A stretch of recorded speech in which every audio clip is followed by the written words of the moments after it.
Just after opening hour, a boy stepped into a bank where silence cost more than most people earned in a year. "I just need to see my balance," he said, so softly it barely carried past the marble desk. A few heads turned. Then, someone laughed. Sunlight poured through the tall glass walls, catching on chrome and polished stone, turning the lobby into something that felt less like a building and more like a display. At 11 years old, Elias already understood the city's unspoken rule. Some people entered places like this through the front doors, and others only through service entrances, after hours, with keys they weren't allowed to keep. He paused just inside, as if the floor itself might reject him. His jacket hung loose at the elbows. His shoes were mismatched, one lace replaced with string. He held an envelope flat against his chest, fingers smudged, knuckles white. Cold air rushed over him, sharp after the heat outside where he'd stood for a long time, watching other people go in without thinking. Inside, everything smelled clean and distant. Flowers, polish, money. Behind the counter, a man in an immaculate suit leaned back, amused, already certain this moment would end the way moments like this always did. No one noticed the envelope yet. No one thought to ask why the boy hadn't left. And no one was ready for what would appear on the screen when someone finally did. The lobby settled back into its rhythm after the brief interruption, the way places like this always did. A soft murmur of voices returned. Shoes crossed marble in practiced patterns. Somewhere behind a wall, a printer hummed. The bank breathed again, smooth and unbothered.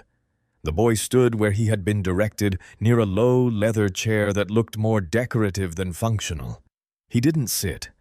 He kept the envelope pressed flat against his chest, as if the paper might slip away if he loosened his grip. From where he stood, he could see his reflection in the glass, small, uneven, out of place, split and multiplied by angles and polish. No one spoke to him for a while. He watched the adults instead, the way they moved without hesitation, the way their bodies seemed to know exactly where they belonged. They leaned in close to one another, voices lowered not out of fear, but habit. Some glanced at him and quickly looked away. Others didn't bother. Time stretched. It always did when you were waiting for permission. A woman passed carrying a tablet, heels clicking softly. A man adjusted his cufflinks near the window, checking his reflection as carefully as if it mattered. Somewhere a laugh rose and fell again, contained, controlled. The boy shifted his weight from one foot to the other. The left shoe pinched slightly. He ignored it. He had learned early which discomforts were worth acknowledging and which ones weren't. At the reception desk, the man in the tailored suit finally looked his way again. Not fully, just enough to confirm the boy was still there. The look held mild surprise, as if an object left behind hadn't yet been removed by staff. "You're waiting," the man said, more statement than question. The boy nodded. The word came automatically. "Sir." He had learned that one too. The man stood slowly, smoothing the front of his jacket as he did.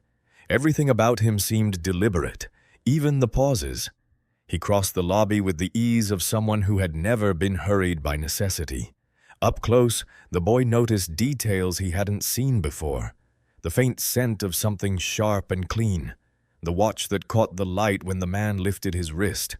The absence of dust. The absence of wear. The man glanced down at the envelope. "My balance," the boy replied. The man smiled thinly. He gestured toward a tall desk near the center of the room. The boy followed, each step echoing more loudly than felt reasonable. He was aware of his shoulders slightly hunched, of his hands too big and too rough for his age. He tried to hold them still. The man took his seat and tapped a few keys without looking at the screen. The boy answered, clearly, carefully. The typing continued, not fast, not slow, measured. While they waited, the boy's eyes drifted to the floor beneath the desk. It was spotless, no cracks, no stains.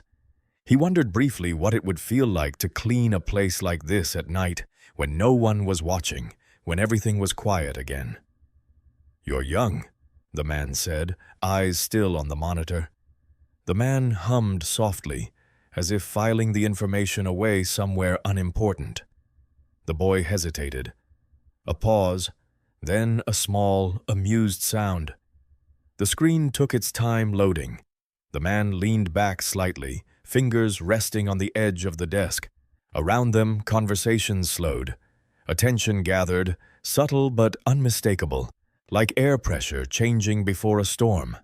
The boy felt it. He always did. He looked down at the envelope again, tracing the crease along its edge with his thumb. He thought of the drawer where it had been kept, of the way it had arrived without explanation, of the note folded inside, written in a hand that had been getting weaker. The man cleared his throat. "You understand," he said, "that mistakes happen. Cards get lost." "I didn't lose it," the boy said quietly. The man finally looked at him fully. For a moment, something unreadable passed across his face. Then the smile returned, practiced and easy. "We'll see," he said. The cursor blinked on the screen. Once, twice. The boy waited. It began with stillness. Not the quiet kind, but the kind that gathers when attention shifts without announcement. Conversations didn't stop all at once. They thinned, voices lowered. People adjusted their posture as if responding to a change in temperature. The boy felt it before he saw it. He stood at the desk, shoulders drawn in, eyes fixed somewhere just below the screen. The envelope lay on the polished surface between him and the man, its corners frayed, its presence faintly embarrassing. He kept his hands close to it, fingers curled slightly, as though someone might reach out and take it away. The man did not rush. He scrolled, paused, clicked, leaned back in his chair with a faint exhale that sounded almost bored. The chair barely made a sound as it shifted. Everything here was built not to interrupt. Around them, people watched without seeming to. Reflections in glass, side glances timed between movements. A woman near the window tilted her head just enough to see past the column. A man waiting by the seating area pretended to check his phone again, though the screen never changed. No one spoke to the boy. No one told him to leave.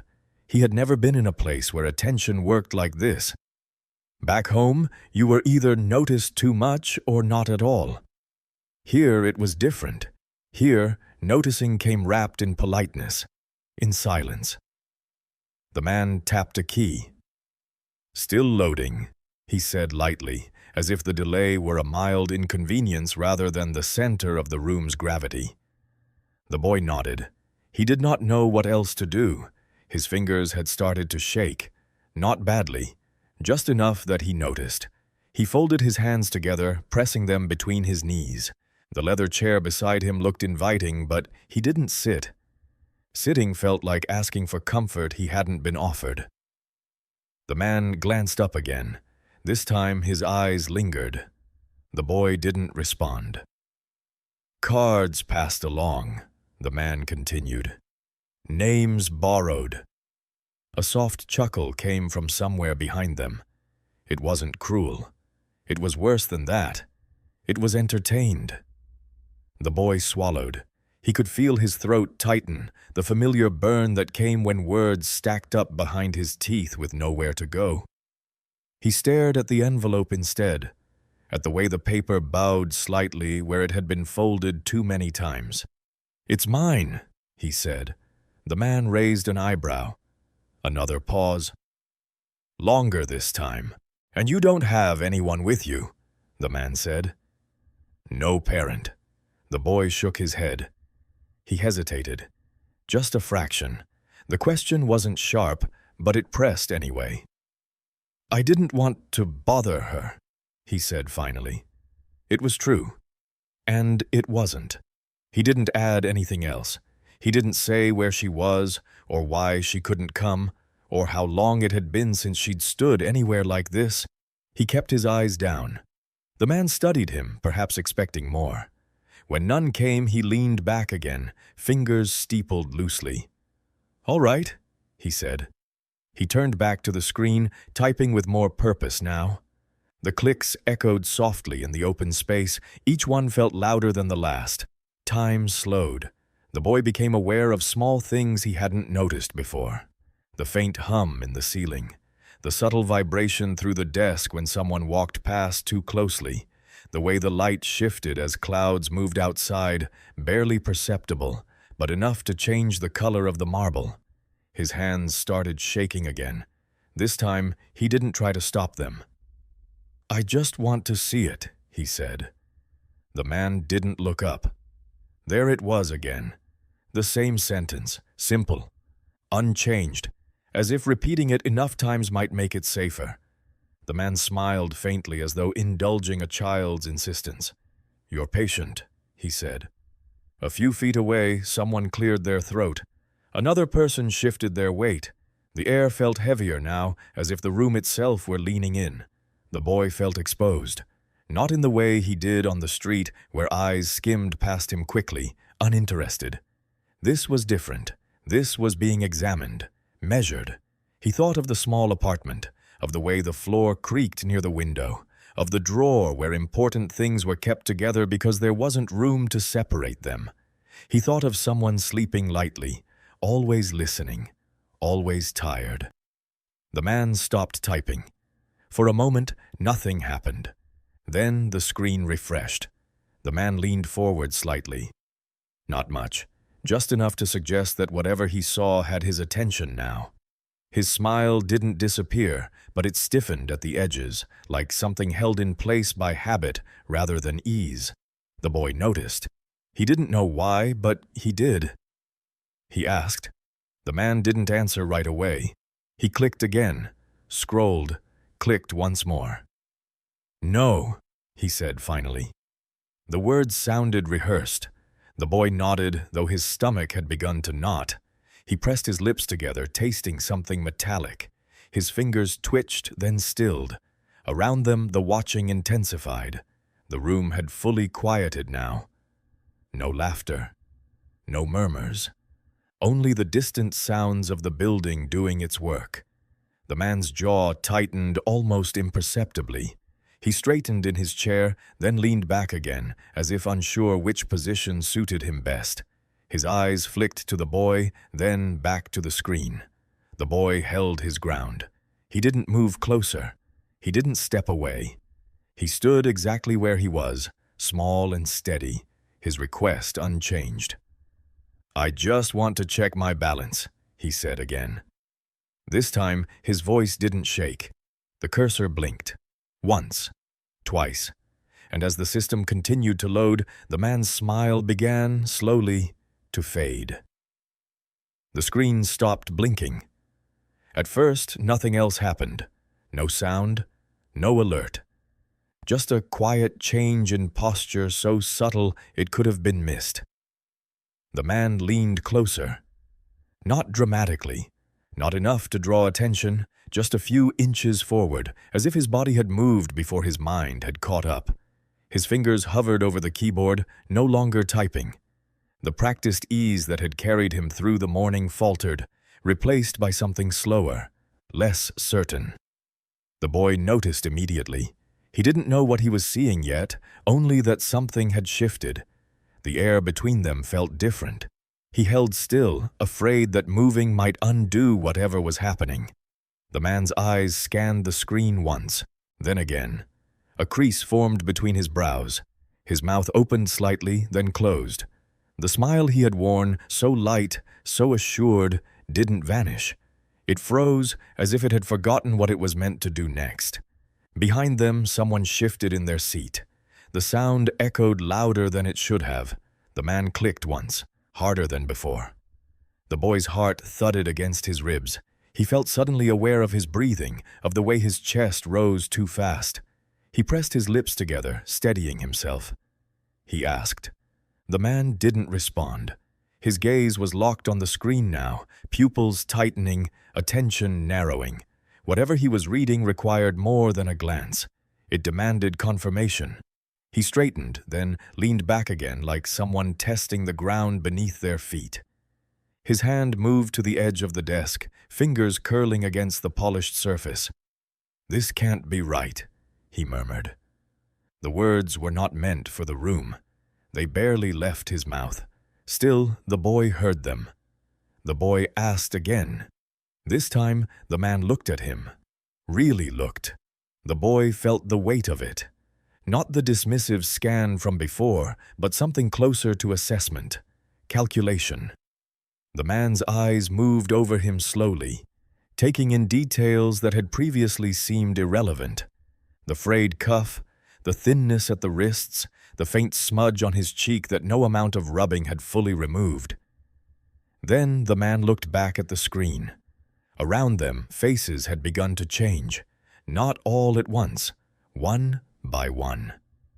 The woman near the window leaned forward, interest sharpening.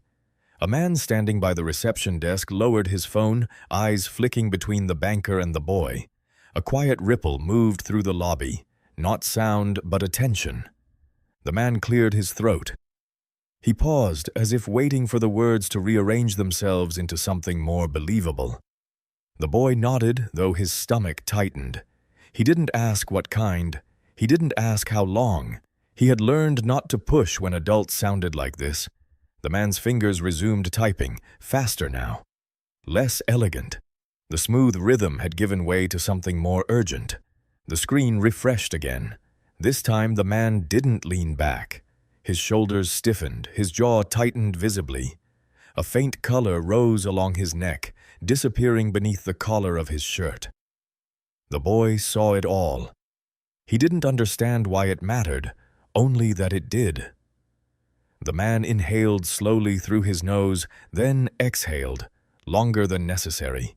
When he spoke again, his voice was different, lower, controlled with effort. He said, not to the boy, but to the room. No one answered. No one needed to. He turned slightly, angling the screen away from prying eyes, though the damage had already been done. Those closest had seen enough. A widened gaze, a hand lifted to a mouth, a look exchanged between strangers who suddenly shared the same question. The boy followed the movement of the screen with his eyes, though he still couldn't see it. He didn't ask to. He waited. The man tapped a button and spoke quietly into his headset. The words were clipped, professional, but the tone beneath them was strained. "I need a verification," he said. "Yes?" He ended the call and sat very still. Seconds passed, maybe more. The boy lost track. For the first time since entering the building, the man looked uncertain. Not confused, he was past that, but unsettled. As if the ground beneath a carefully constructed life had shifted just enough to be felt. The boy's fingers dug into the envelope unconsciously. His knuckles went white. He asked. The question hung between them. The man's eyes snapped back to him, and for a moment, something like regret flickered there. It vanished quickly, replaced by composure, but the boy had seen it. "No," the man said. "No." He paused, swallowed. The boy nodded slowly. He didn't know what that meant. He had never thought of money as something that could be unusual. It was either there or it wasn't. The man glanced toward the reception desk, then back at the screen. He typed again, slower this time, double-checking entries, pulling up details he hadn't bothered with before.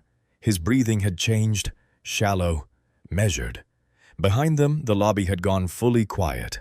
Not a single voice. Even the ambient hum seemed to have softened, as if the building itself were listening. The boy felt a strange sensation settle in his chest. Not hope, not fear exactly. Something heavier, like standing at the edge of something he couldn't yet see. The man's eyes widened, just slightly. He stared at the screen for a long moment, then leaned back, the chair whispering beneath him, and rubbed the bridge of his nose. "This," he began, then stopped. He looked at the boy again, and this time there was no smile at all. The truth landed there first. between them in the space of shared silence. The boy didn't know the number yet, but he knew it was big. He knew because the man looked smaller now, less certain, less in control. The boy's heart began to race. He thought of the drawer, the letter, the way the envelope had felt heavier than paper ever should. The man replaced his glasses with hands that weren't quite steady. "I need to confirm a few things," he said quietly. The boy nodded. Again. Another employee approached, drawn by the tension, eyes flicking to the screen before quickly away. Their face changed too, shock quickly masked, professionalism slipping at the edges. Whispers began then, very soft. Names exchanged, numbers not yet spoken, but imagined. The boy felt them ripple outward, though he remained still at the center. The man's screen refreshed one final time. He stared. Then he closed the window. The sudden absence of the display felt louder than any announcement. When he finally spoke, it was barely above a whisper. The boy hesitated.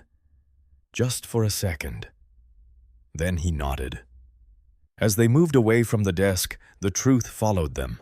Not shouted, not explained, but carried in widened eyes and stilled mouths. It would spread soon, but for now it belonged only to the space between a boy who didn't yet understand what he had, and a man who finally did. The door closed with a sound that barely registered.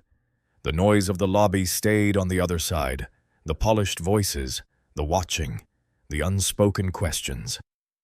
Inside this smaller room, everything felt different. The light was warmer, the chairs were lower. Nothing here was designed to impress. The boy stood near the doorway, unsure whether to sit. Old habits lingered. "It's all right," the older man said gently. "Not the one from before." This one moved slower, like someone who understood waiting. The boy nodded and chose the chair closest to the table. He set the envelope down carefully, aligning it with the edge, the way he did with things that mattered. A glass of water appeared in front of him, then another plate. No explanation, no condition, just presence. Only after that did the questions come, and even then they were quiet. The man asked. The boy hesitated, then shook his head. It wasn't embarrassing here, just true. Food arrived soon after. Simple. Warm. Enough. The boy stared at it for a moment, as if unsure it was meant for him. Then he ate, slowly, hands still trembling but less so now. No one rushed him. When the man spoke again, his voice stayed low. "Your account was opened some time ago," he said. The boy's fingers paused. "She came here after work," the man continued. "Not through the front doors. She didn't want attention." He didn't say her name. He didn't need to. She saved quietly. For years. Every extra dollar.